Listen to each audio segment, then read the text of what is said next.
as a Christian man who goes to church a lot, one of the things that seems to happen, with social media is that the trolling always seems to have to go higher and higher. And for example, Lil Uzi Vert, put out upside down crosses and said that all his followers are going, all his fans are going to hell with him and stuff like that. When you hear stuff like that, does that bother you at all, or do you just play it off? It don't bother me at all, because I mind my business. Because see, they whatever account, whatever God they serve, they have to give an account for that. I got too much stress and worry in my own life to be worried about damn Uzi Vert.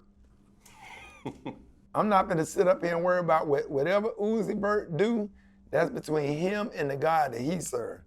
Now, I was trained and taught about a certain kind of God, and I'm trying to do everything to make the God that I serve happy, because I'm barely getting to heaven.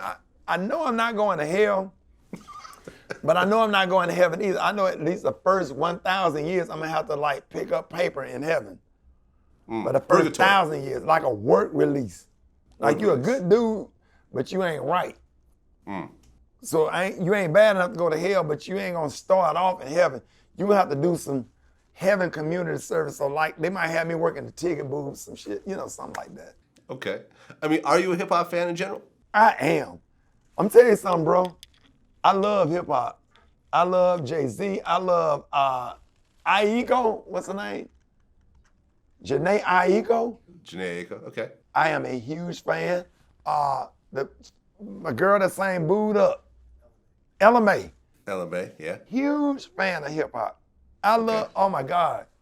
I love Ape Shit by Jay-Z and Beyonce, of course. Mm-hmm. But I love, what's this one that Offset just did? Offset and Taste.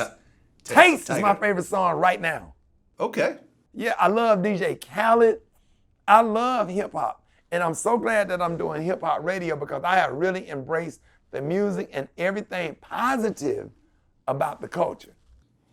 Oh yeah. No, I mean, Kendrick and J. Cole have been pushing the envelope. All that. Yeah. All that. On my mama, I love it all. Yeah, I mean, almost reminds me of kind of what Public Enemy was doing back in the day. Right.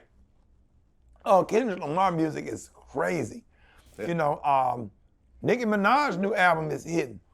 I'm a huge fan of Nicki Minaj and Cardi B. Cardi B, I love her. I was a fan when she was on Love and Hip Hop. Mm-hmm. I really love hip hop, but the negative stuff, I just won't watch it. I don't have nothing to do with it. I pull everything positive out of the hip hop community and enjoy it. I mean, if you were to name your top 3 all-time rappers, who would they be? All time, from any era. Woo, bro, that's hard. You just can't. In any order. I'm not even gonna have you go from 1 to 3. Well, just 3 of your top guys. Of course, in my era, you're gonna have to put Pac up there. Yep. Gotta put Biggie up there. Cause see, Pac represent is one of the OGs for West Coast, but then you got Biggie for East Coast. Mm-hmm. See, I can go on and on because I'm a huge fan of Danny Dane. I love Heavy D and the Boys. I'm a fan of the Fat Boys in the movies that they made. Oh man, and God, Dougie Fresh. And it might not be lyrically, just their style, Kid and Play. I love all old school hip hop. I enjoyed it. I danced, I listened to it. I bought the CDs, I bought the cassette tapes. Everything from Rapper's Delight to now. So I'm a huge hip hop fan. But believe this, one thing a lot of people don't know about me? I'm a huge classic rock fan. I love Fleetwood Mac. I love the Eagles. I love Steely Dan. Me too. Jerry Rafferty, Dan Fogelberg. Rolling Stones, Led Zeppelin. Hey, what? I listen to Delilah. I listen to Delilah every night. Every night I listen to Delilah. Okay. Yeah, all them little stories and shit had me all in my feelings and shit, crying and stuff. Well, I think it's dope though, because I'm in my 40s myself, and in the hip hop space, I'm one of the only people in my age range that actually defend new music that comes out. Man, defend the Lil Yachty's and the Migos and all these guys, because I think it's dope artistically in their own way. Bro, don't get me started. I'm a huge fan of the Migos. Migos are like rock stars in my eyesight. I love Migos. You know what I'm saying? And I know all of the dances. You know, I Millie Wop. All that. Outkast has got to be one of my all-time favorites. Now, that's personal. Outkast and the music that they put out, I'm a big fan of TLC, you know. And don't get me started on the first, before Beyonce, it was Brandy. Let me tell you something. Everybody need to listen to the bass line and Sitting Up in My Room. Sitting Up in My Room is one of the baddest records ever. Ba-na, ba, ba, ba-na. And then, you know, when Brandy be saying, Brandy don't even try. The first time we met. And let me tell you something, and I get emotional about Happy by Ashanti. I'll kick this fucking table over. It's Happy. Ba-boom, ba-boom, boom. Ba-doo-doo-doo-doo-doo-doo. Boom, boom, boom. That Sitting in My Room and Ashanti Happy are two songs that I probably play every other week. Those songs make me feel so good inside because I'm a musician.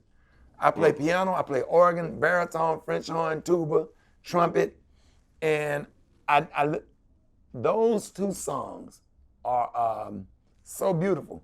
And the way they arrange it. So like the Janae Aiko, that song she got out now, I freaking love that song. Whoever wrote the lyrics and the chorus for that song, and whoever produced that song, that's one of the nicer. That's the new Sitting Up in My Room and Happy. That song right there, I put that with Happy and Sitting in My Room by Brandy. You know, and let's not forget Boys to Men and New. And oh my God, New Edition. Oh yeah. Don't get me started. Outside of New Edition, Johnny Gill, Half Crazy, playing the piano. See what I'm saying? I can take you back to Donnie Simpson, Video Soul. You know, Sherelle and Alexander O'Neal. Don't get me started. Sherelle had a video, You Look Good to Me. I went and got my hair cut just like that dude on that video. Or whatever. I was smooth just like that. That was like high school days or whatever. So I could talk to you all day about music. Well, I remember I interviewed Too Short, and we were talking about how...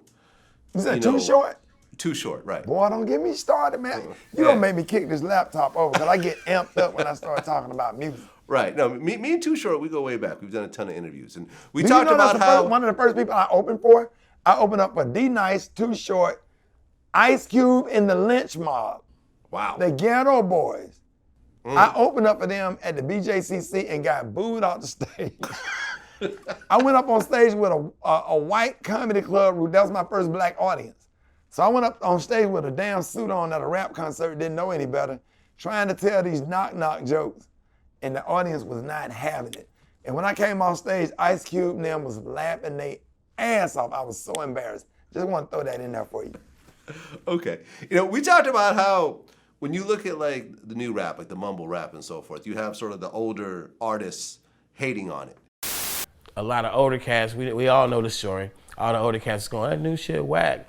And all the young cats is going, sit your old ass down. Nobody want that shit. I done heard all kind of comments from both sides that's just like, I don't fuck with you, fuck it. You know, motherfuckers trying to say derogatory shit about legendary status artists and shit. Man, it changed, man. It changed. It's a business. You want the business to have some kind of motherfucking integrity, and if we talking getting money, and you want getting money to have some kind of integrity, motherfuckers are sounding like who they want to sound like. It ain't the era that you sitting there going, oh, this is the golden era of hip hop. This is the best hip hop ever. Okay, so this is the best hip hop when everybody was original and nobody was biting on nobody, and every stage routine and every look and every fucking song was original. That's the golden era?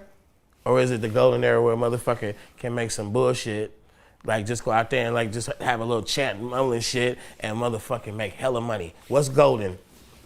What's better? Yeah. The records, the kids are having fun. They love their music.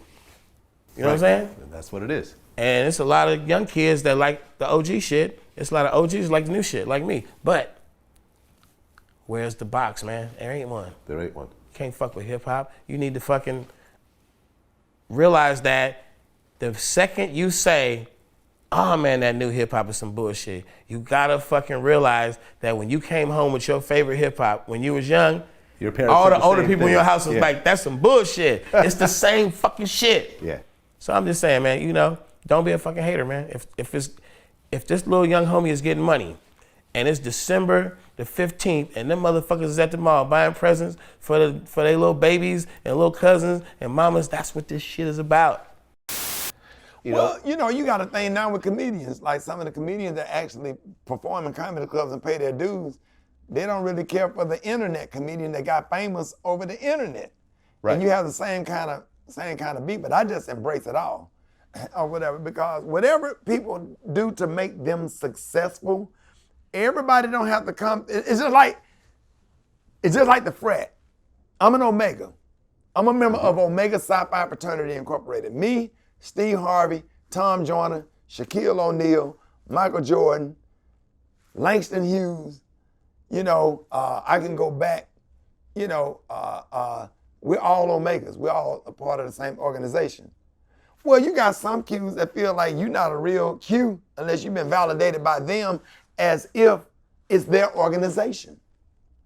See, nobody has to be a part of something that you're a part of and be validated by you, because it's not your organization. Right. Do you own the music industry? Do you own stand-up comedy? So if somebody is successful and able to make money or whatever, only thing you can do, see, here's the thing. I want everybody to hear this. You will never be successful until you can be happy for somebody else.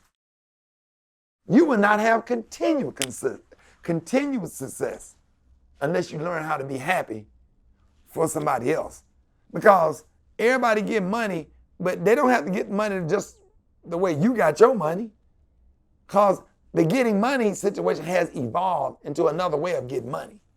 So what that teaches me is, well, maybe I need to do more stuff on the internet to get internet followers to come to my shows where I can continue to sell out.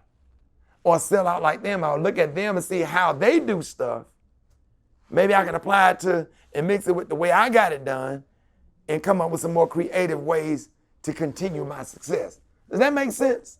Oh yeah, no, I think that Kevin Hart, from my point of view, was relatively cool until he started doing Chocolate Dropper, like on YouTube and you know, and Twitter and so forth. When he started dropping those videos, I felt that got him a following that kind of spiraled up into where he is right now. Right. Because when he was doing those, people really were not checking for Kevin Hart like they're checking for him now at all. And you know, he took it into his own hands and he put out his own content and people fucked with it. And he's done a great job. And I'm talking about, and if you go back and you look at Eddie Murphy was the hottest comedian at some point. Martin Lawrence became the hottest comedian at some point. And Kevin Hart became a big-time comedian at some point. But look at it. Look at the history. All three of them did it in a different way. Everybody got to the top different ways. See, everybody's trying to get to the top of the mountain, but everybody don't take the same path to get to the top of the mountain. So just because they didn't go on the path that you went on, what gives you the right to judge or ridicule them for not taking the path that you took? People have to do what work for them. See, one thing about me, when you interview me, man, I'm gonna drop so much wisdom on you. All my shit makes sense, from dating, whatever. Am I right though? Real talk. I feel you. It's good stuff. And I hope people take this information and use it and apply it to their life or whatever. And I'm just glad that God gave me balance and gave me the wisdom and the knowledge to have sense enough to think like this. Because everybody don't think like this. And I'm not saying my way is the best way to think.